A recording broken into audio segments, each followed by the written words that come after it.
Ngayon, pagdating naman kay Leonard, syempre, kukuha ka rin ng kaposisyon niya kasi yung every position niya, pinag-aralan na ng coaching staff yan eh.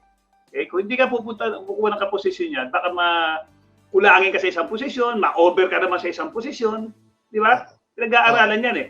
So nakikita ko diyan, yung nababanggit dalawa nakikita ko diyan. Yun nga si Jaylen Brown. Alam mo si Jaylen Brown, kamador yan. And alam mo bang Celtics, isa sa defensive team ngayon, nasa top 5 din eh. So as a team, may depensa lahat. At yun din tinitingnan ko, yung depensa, may tutulong ni Jaylen Brown. Although he's averaging around 23 points. Pero dito, hindi mo na kailangan yun eh.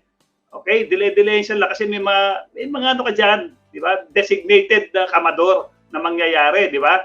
So dito, parang disente naman palang dumipensa rin si Jaylen Brown. At wala siyang ego. Yun ang problema, yun ang maganda. Alam mo pare, di ba, even sa NBA, no? Minsan nakikita mo, kahit rookie, nakikipag-away sa veterano eh. Bakit? Yung mga ego eh. Yung mga antics sila, tapos yung mga mabilis. Eto, napakatahinig, di ba, soft-spoken. May konting gulang, pero hindi siya mayabag na parang grandstanding. Ano lang to, trabaho lang ito, trabaho lang. Okay? Sintaas siya ni Leonard, 6'6 din, at medyo hefty, 223 pounds and 27 lang kalakasan, di ba? Ang isa ko pa nakikita, ito si Scottie Barnes. Okay, ng Raptors. Okay, 22 lang ito.